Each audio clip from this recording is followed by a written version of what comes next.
న్యాయం జరగాలి అనంటే తెలంగాణ రాష్ట్రం రావాలి అని చెప్పి ఎంతోమంది బంజారా సోదరులు ఆనాడు ఉద్యమంలో పాల్గొన్నారు. సురేష్ నాయక్ లాంటి వాళ్ళు ఎంతోమంది చాలామంది ఆ రోజు ఉద్యమంలో అమరులైన వాళ్ళు ఉన్నారు, ప్రాణాలు ఇచ్చిన వాళ్ళు ఉన్నారు.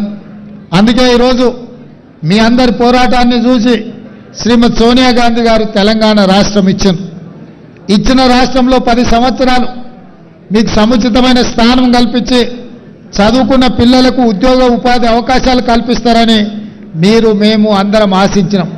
కానీ ఆశించిన మేరకు అభివృద్ధి జరగలేదు, అవకాశాలు రాలేదు.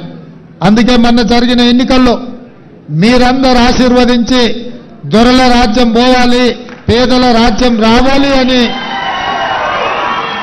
మీరందరూ ఆశీర్వదించడంతో ఈరోజు కాంగ్రెస్ పార్టీ అధికారంలోకి వచ్చింది.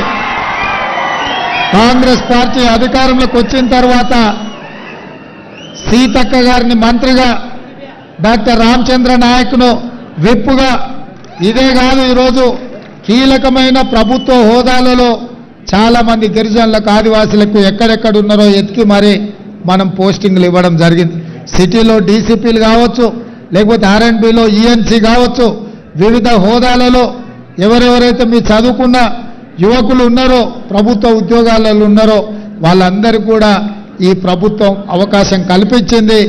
ఇదే కాకుండా మా బాలు నాయక్, మా ఎమ్మెల్యేలు అందరూ వచ్చి శ్రీ సంత్ సేవాలాల్ జయంతి సందర్భంగా మాకు ఆప్షనల్ హాలిడే ఇవ్వాలి సార్, మా దేవుడు, మేమందరం కూడా ఈ కార్యక్రమాలు జరుపుకోవాలంటే మీరు సహకరించాలి అని చెప్పిండు. అందుకే తక్షణమే ఒక్క నిమిషం కూడా ఆలోచన చేయకుండా సంత్ సేవాలాల్ జయంతిని ఆప్షనల్ హాలిడే కింద రాష్ట్ర ప్రభుత్వం నిర్ణయం తీసుకున్నది.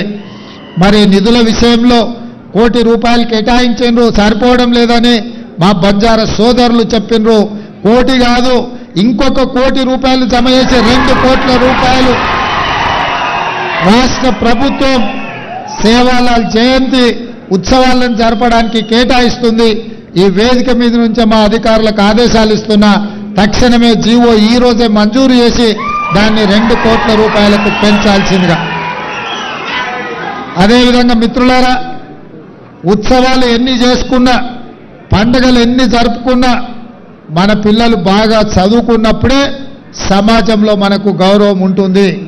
ఆ గౌరవం రావాలి అంటే తండాలలో, గూడాలలో పాఠశాలలు